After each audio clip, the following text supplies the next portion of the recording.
Assalamualaikum warahmatullahi wabarakatuh. Wassalamualaikum warahmatullahi wabarakatuh. Izin bertanya Buya. Begini Buya, apakah kita boleh beribadah itu selain bukan karena Allah Ta'ala gitu? Karena ada sebagian orang ibadah itu bukan karena Allah Ta'ala, tidak lillahi ta'ala. Ada juga sebagian orang ibadahnya itu karena dia takut neraka, atau dia ibadah hanya ingin mengharapkan kenaikan jabatan, seperti itu. Jadi misalkan ada orang dia ibadah itu karena ingin jabatan dia naik, setelah jabatan dia naik ibadah dia turun kembali. Dan apakah boleh berdoa yang diperbolehkan berdoa seperti itu? Baik. Ya, terima kasih. Waalaikumsalam warahmatullahi wabarakatuh. Assalamualaikum warahmatullahi wabarakatuh. Jadi ikhlas itu ada tingkatan-tingkatan. Ikhlas tingkat tinggi adalah seorang hamba beribadah karena mengharap Allah. Bukan berarti tidak takut neraka. Dan bukan berarti tidak berharap surga, karena harapannya sudah ketutup, harapannya Allah. Saya mengharap ridho Allah, selesai. Ini pangkat tingkat tinggi. Kalau kita berpura-pura bisa, tapi benarkah kita kayak gitu tuh? Wah, saya berharap, aku tidak mengharap surga, tapi aku hanya mengharap Allah. Bisa ngomong gitu, tapi hakikatnya rasa itu gimana? Karena ini bukan urusan main-main. Makanya Imam Ibn Attal Sakandari untuk menguji kita itu untuk sampai derajat itu nanti. Kita beribadah, itu tingkat ikhlas kelas tinggi. Ada ikhlas kelas rendah.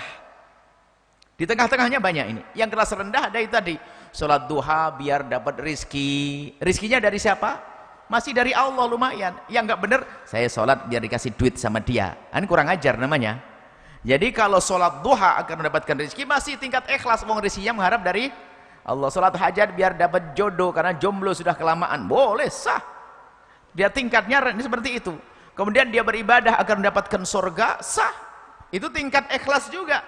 Karena kita pun ya mengharap surga. Karena surga tempatnya ridho Allah, sah. Tapi belum tingkat tinggi tadi.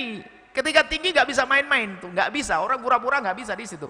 Dia berbuat sudah nggak kepikiran tentang surga, berharap Allah, ridho Allah. Nah ini tingkat tinggi, pangkat tinggi. Jadi itu sah saja. Berharap kita sholatnya tetap karena Allah. Cuman dibalik sholat ini minta dikasih, ya Allah istri yang cantik, ya Allah. Kan masih sudah nikah belum tadi? Ya belum. Dapat istri yang cantik, ya sah-sah saja. Sholat biar dapat istri yang cantik, mintanya kepada Allah. Ini adalah termasuk tingkat ikhlas kelas rendah, lumayan ikhlas. Nah, jadi yang nggak boleh adalah beribadah bukan karena Allah. Ibadahnya masih karena Allah, tapi dibalik ibadah karena Allah dia mengharap sesuatu. Tapi mengharapnya tetap dari Allah. Sah-sah saja dan boleh-boleh saja. Mengharap surga, mengharap neraka boleh. Bahkan kita minta perlindungan dari surga dan neraka boleh. Cuman yang harus dipahami adalah bahwa orang yang mintanya, ya Allah aku hanya beribadah mengharap ridhamu ya Allah, itu seperti Rabi'ah Adawiyah, bukan berarti dia tidak takut neraka. Enggak, salah itu. Dari mana kesimpulan dia tidak takut neraka? Apakah Rabi'ah Adawiyah mengatakan, ya Allah aku sangat rindu ridhamu ya Allah, dan sungguh aku tidak takut nerakamu? Ya enggak ada, kurang ajar itu kepada Allah. Enggak ada. Jadi takut neraka, beribadah karena takut neraka sah, karena nerakanya neraka Allah. Beribadah karena mengharap surga sah, karena surganya surga Allah. Cuman itu tingkat keikhlasan di bawah tingkat yang paling tinggi tadi, beribadah hanya karena Allah, tidak kebayang ini itu dan seterusnya. Baik, wallahu a'lam bishawab.